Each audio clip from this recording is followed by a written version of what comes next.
Hello my dear friends, you're on the Military Summary channel, and today we will discuss the situation in the world on the 26th of March of 2026. Today we have a lot of very interesting updates, so let's start. And first we're going to talk about the European Union because very interesting updates are coming exactly from this area.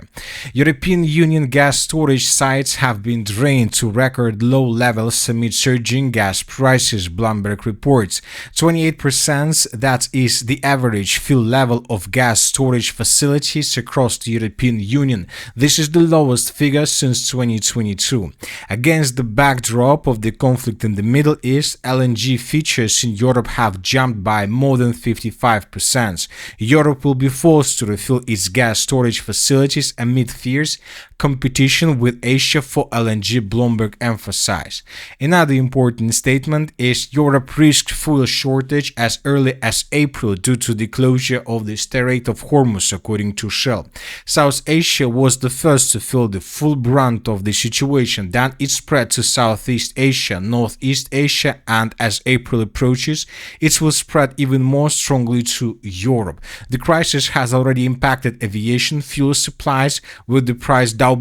Diesel will be next, followed by gasoline.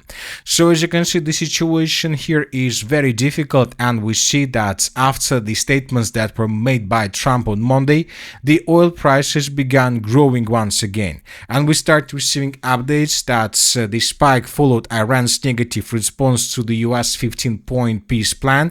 The market believed the ceasefire narrative, too bad Iran didn't, and we see that oil prices began growing once again, and oil prices pushes gas prices and LNG prices as well.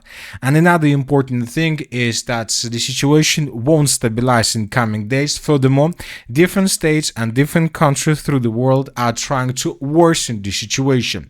And for example, if you remember, during the previous days we received lots of updates that the Ukrainians were attacking the Leningrad region, and as a result of those attacks, a lot of important oil facilities, oil export facilities, and probably gas export facilities were damaged. Not just damaged, but critically damaged by the armed forces of Ukraine.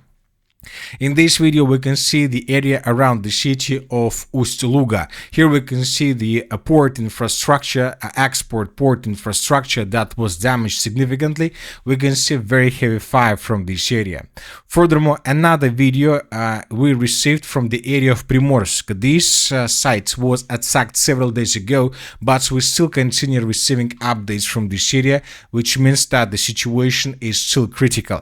And the most important thing, that the Ukrainians didn't stop attacking this territory, and during the previous 24 hours we received an update that the Ukrainians attacked the oil refinery around the city, in the area of the city by the name of Kirishi. So this is the territory that was attacked, and here we can see fire anomalies that were published by different sources. We see that up to 50% of this oil refinery is covered with fire. Later we received this video where we can see the changes and the differences between the days before attack and right after attack. As you can see, according to these changes and this comparison, several objects, several reservoirs were also damaged by Ukrainian drones. And the most important thing, that according to information we have, with the attacks on the oil terminals at Primorsk and Ust-Luga, Ukraine took out 40% of Russia's fuel export capacity, worsening the energy crisis caused by the Third Gulf War. The Druzhba pipeline remains closed as it was damaged by Ukraine attacks in January and February of this year. Russia is unable to export fuel to European markets, which ironically is the same market Ukraine is dependent on, receiving fuel for its armed forces. We see that there is no quit, there is no resolution, the resolve of this situation, but probably some countries, some states will find a solution how to stabilize markets, at least for a short period of time. At least we see that the United Kingdom made a very interesting decision on this matter. The United Kingdom will let its military board and detain Russian shadow fleet oil tankers to enforce sanctions and cut funding for Russia's war in Ukraine. So this is the official position, but due to the energy crisis, it seems that this oil and this gas could be used differently, not just to arrest these assets or something like this. Now let's switch on back to Ukraine, where the Russians are keeping advancing along the line of combat contact. Telling the truth, when comparing the 2026 with the previous years, we see that the Russians are moving much slower in comparison with previous years. Maybe the Russians shifted their focus towards the Middle East area, and now the Russians are concentrated to earn as much as possible money during the Third Gulf War. For example, today we received the report that Russia is earning at least 760 million a day as the war in Iran drives up demand for Russian oil. So which means that the Russians are able to get lots of money during these days and during these months and days. And of course, as for the current situation, it is very important and probably the most important thing for Russia to control the situation in the Middle East and to make the situation when the conflict will last for as long as possible, which will allow the Russians to get lots of money. At the same time, the Europeans will be forced to pay significant prices for energy sources, for LNG, for fuel, which means that Ukraine most likely will receive less money and less funding. Of course, everything depends on the elections that are going to take place at the early April in Hungary, whether the Viktor Orban is able to win his party or not, because if he loses, then most likely the European Union will provide Ukrainians 90 billion euro loan, and Ukrainians will be able to use this money to stabilize the situation on the ground and will receive additional arms and something like this. So everything, as we can see, is very complicated. But as of now, the Russians continue their offensive operation, and we received during the previous 24 hours a lot of very important changes. So let's discuss them in details. And first, let's talk about the Zaporizhzhia direction, where both the Russians and the Ukrainians continue offensive or counter-offensive operations. Very difficult situation is taking place in the western Zaporizhzhia direction. These are the changes on the ground between the dates. This is the end of the 25th of March, and this is the end of the 26th of March. Neutral mappers reported that during the previous days, the Ukrainians managed to improve their position significantly and basically to recapture at least 3 villages: the village of Veselyanka, the village of Richne, and the northern parts of the village of Primorska. Based on the reports that were published by neutral mappers, we added additional gray zone in this area.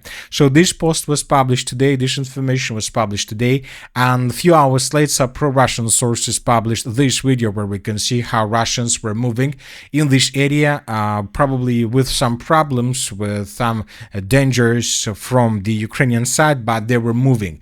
This is the episodes where we can see Russian soldiers moving along this tree line in the northern direction towards the settlement by the name of Richne. Based on this video and based on several episodes that took place in this part of the settlement, we added this red area, meaning that most likely this theater is under complete and strong control of the armed forces of the Russian Federation. The rest is a gray zone. At least we get additional clarifications about the situation in this region. Furthermore, the situation is very complicated on the eastern Zaporizhzhia direction. The Russians are keeping advancing in the western direction, trying to outflank the main positions, defensive lines of the armed forces of Ukraine, and different sources reported that the Russians approached the settlements of Yegorovka, Novoselovka, Gulyai-Polska from the north through these fields and tree lines. Furthermore, the Russians improved their positions around the settlements of Kopony and Shiroka. The Russians are not storming the settlements of Verkhnya Tersa and Gulyai-Polska in front. They're trying to outflank them to improve positions before the beginning of the major battle. So as of the end of the 26th of March, we still haven't received anything that the Russians indeed managed to improve their positions in this area. We just have statements, different articles and so on, without proofs, without video proofs. But if this situation is the reality on the ground, then most likely we will be able to get additional proofs in coming days. At the same time, pro-Ukrainian sources are are keeping advancing in the direction of the main logistic line between the cities of Gulay-Pole and Velika Novoselovka. We're talking about the territory. We're talking about this area. This is the most important defensive line of the armed forces of the Russian Federation. This territory used to be the most important defensive line of the armed forces of Ukraine, but with one important difference. When the Russians were attacking this territory, the Russians were attacking these strongholds from the east in the western direction. So this is the way how the Russians were moving through this territory. So they were moving through the line that this defensive line wasn't designed to protect, but the Ukrainians are moving in front of these lines. Furthermore, several sources stated that during the previous days, the Ukrainians suffered the biggest losses during this counter-offensive operation, but despite the losses, at the same time, the Ukrainians managed to improve their position significantly as well. And according to these articles, we see that the Ukrainians are trying to enter the most important defensive line of the armed forces of the Russian Federation. And now this is the most important moment, because if the Ukrainians, as a result of their counter-offensive operation, are able to establish complete control and to recapture these territories along this yellow line, we can say that this is something like a complete collapse of Russian plans to continue offensive operation towards the city of Zaporizhzhia, because from this perspective, from these positions, the Russians would be forced to start everything from the beginning. So let's wait and see what is going to be next. The major Zaporizhzhia battle is ongoing, and it seems that we came to the most important part of this battle. And of course, it is very interesting to understand and to know whether the Russians have a certain kind of surprise for Ukrainians or not. As for possible surprises, the Russians, according to information we have, finished the preparation before the next large, massive combined strike in the direction of the territory of Ukraine. The Russians are going to use strategic aviation and hundreds of drones, but these attacks will probably deal damage to logistic and energy infrastructure, but not to the military forces on the ground. Now let's move further and let's discuss the situation in the Dobropole direction. Here we have changes on the ground. This is the end of the 25th of March. This is the end of the 26th of March. The Russians improved their positions in the fields between the settlements of Kotlina and Pokrovsk. Here we have lots of videos of how Russians were moving through this area and how Ukrainians were attacking them with drones. And we have reports that the Russians are keeping infiltration process further in the northwestern direction, and according to information we have, according to pro-Ukrainian sources, the sabotage and reconnaissance groups of the armed forces of the Russian Federation during the previous days managed to expand significantly the infiltration zone. The Russians approached and managed to get to the settlements of Mirnaya, Vasilievka, Novoalexandrovka and Shevchenka. The sources are saying that the Ukrainians were forced to use some units from the Dobropole direction and to redeploy them in the direction of the northern Zaporizhzhia direction to strengthen their let's say Zaporizhzhia counter-offensive operation. And now the Russians are using this advantageous situation to improve their position significantly in this area and to break through Ukraine's defense around the city of Dobropole. As for the Konstantinovka direction, during the previous 24 hours, we received small changes in the area of the village of Vilenka. In this video, we can see how Russians were moving through the settlement under very heavy fire from Ukrainian side. Based on this video, we have adjusted the map. We see that the Russians are keeping advancing in this area, trying to establish complete control, still trying to establish complete control over the southwestern and the western parts of the city. Meanwhile, the Russians are bombing and attacking significantly the northeastern and the eastern parts of the settlement, where the Ukrainians have concentrated significant number of forces both to continue counterattacks in the area of the city of Chasiv Yar and to hold positions in the southern and the southeastern parts of the city as well. Now let's talk about the Slavyansk direction. As you can see, the map has been adjusted significantly during the previous days. According to different sources, the Russians expanded their infiltration zones and managed to get the settlement of Alexandrovka and the eastern part of this big forest on the way towards the settlement of Nikolaevka. This infiltration zone doesn't mean that there are no Ukrainian positions. There are hundreds of Ukrainian positions, lots of strongholds and so on, but at the same time there are hundreds, maybe dozens, maybe hundreds of Russian small positions of 2-3 stormtroopers that are hiding between tree lines, between different positions, former and abandoned strongholds of the armored forces of Ukraine and so on. The most important thing for Russians is to control the perimeter between the city of Alexandrovka with these sabotage and reconnaissance groups and the positions of the armored forces of Ukraine inside of this pocket. The Russians are trying to keep control over these territories, over this line, and if the Russians are able to do this, then the Ukrainians sooner or later in the inside of this pocket would become completely exhausted, and the Ukrainians would be forced to fall back from this area if, of course, they are able to do this at this moment. Furthermore, we received the video from this huge forest to the west of the settlement of Kaliniki, and in this video we can see how Russian soldiers were moving through this forest and how Russians were dropping a bomb on the inside of this stronghold where most likely positions of the armored forces of Ukraine were located. This episode was geolocated right exactly at this point, and this means that the Russians indeed are keeping advancing further in the western direction. Furthermore, according to different sources, the Russians are finishing the battle for the settlement of Krivo Luka. The Ukrainians were forced to fall back towards the western parts of the settlement where the strategic elevation and the hills are located. As for the northern Slavyansk direction or the Liman direction, during the previous 24 hours we haven't received anything special. The Russians were bombing positions of the armored forces of Ukraine, but without significant changes on the ground. As for the northeastern Kharkiv direction, during the previous 24 hours, additional changes on the ground were recorded. The Russians, according to information we have, established complete control over the settlement of Shyvyakivka. And these are the changes on the ground between the dates. This is the end of the 25th of March, and this is the end of the 26th of March. The Russians, as a result of clashes, established complete control over the territory, and the Russians, as we can see, continue keeping advancing along the border with the purpose to create a buffer zone between the northern, eastern and the northeastern parts of the Kharkiv region. Now let's move to the Middle East. During the previous 24 hours, we received lots of very interesting updates about the situation in this area.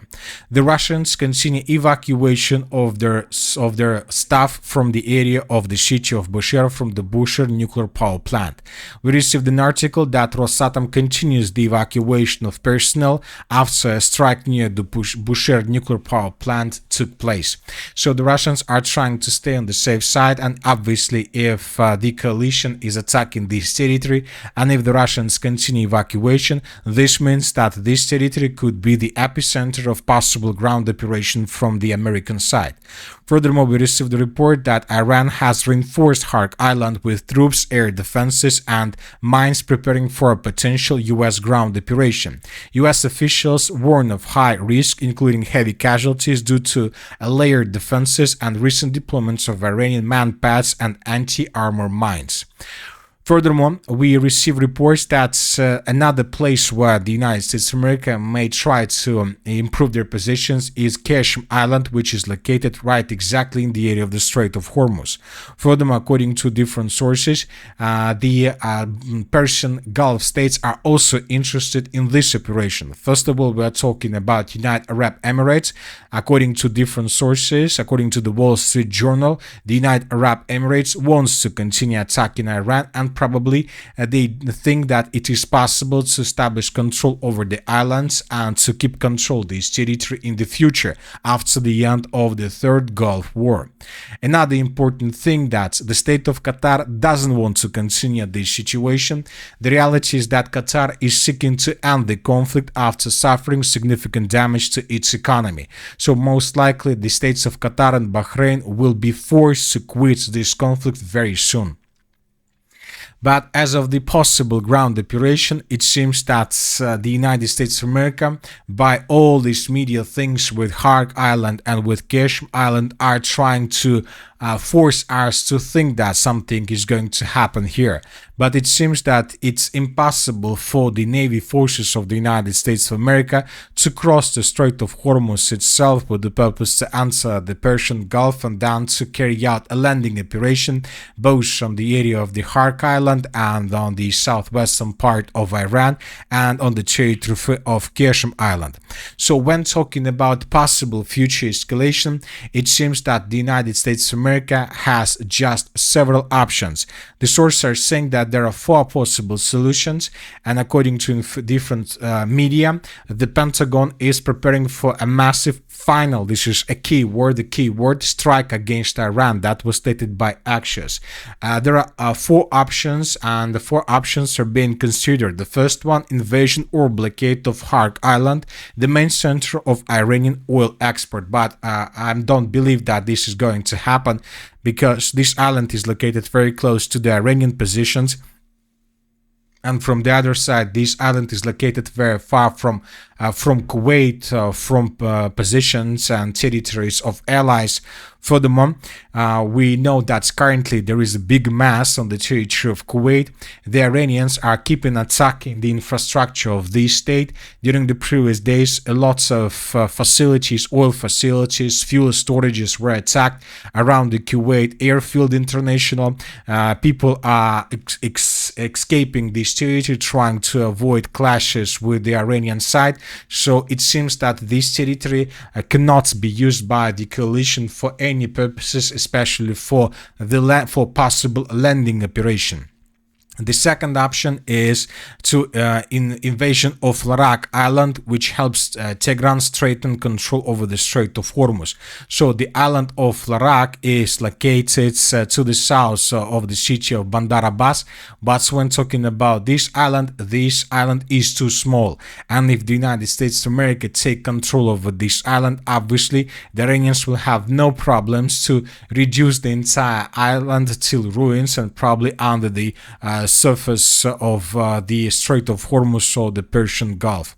The third option is the seizure of strategic island of Abu Musa and 2 neighboring islands near the western entrance to the strait, which are controlled by Iran but also claimed by the United Arab Emirates. And the fourth and probably the most secured way for the United States of America and for the coalition is blocking or seizing ships exporting Iranian oil from the eastern side of the Strait of Hormuz. So according to this plan, first the United States of America will try to establish a blockade somewhere in this area, and if ships from the Strait of Hormuz with Iranian oil leave this territory, they would be arrested by the Navy forces of the United States of America, and then the United States of America will resell these tankers, this oil, to third countries or something like this. But this is also a very, very dangerous situation, because obviously this decision will also force and will also push the prices higher. If you ask my opinion, there is just one more or less safe way how the United States of America can increase the pressure on the Iranians, and I think and I see this as the possible operation around the city of Nisir Barat, Pakak, Khan, so this Chabahar, so this is the agglomeration which is located in the most southeastern part of Iran. We're talking about this territory. As you can see, there is a desert around this territory. There are airfields in this area. There is a port infrastructure. So the United States of America may try to establish complete control over this territory, because this area is very far from the Strait of Hormuz, from minefields, from mines through this territory.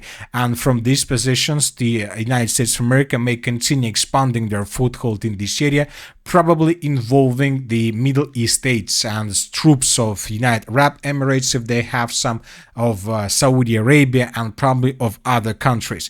And from these positions, the United States of America will be able to blockade the Strait of Hormuz and not to allow the Iranian tankers to leave this area without the permission from the United States of America from the one side, and from the other side, this operation will not damage the infrastructure of oil terminals of Iran through this area, which also will allow the oil prices to be stabilized at least for some period of time and for a while. So this is the situation in the Middle East. According to information we have, tomorrow first groups of Marines of the United States of America are going to arrive in this area. We're talking about 82nd Air Mobile Division of the United States of America. We're talking about the 1st Battalion of this unit.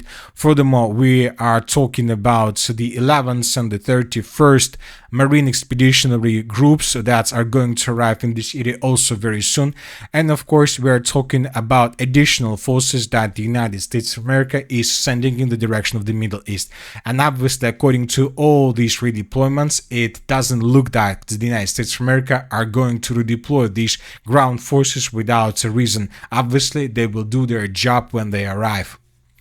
And that's it for today. The Military with Samurai channel reminds you to condemn any violence in the world. Thank you for watching. Subscribe to my channel, put your likes, join my Patreon, and have a good day. Bye bye.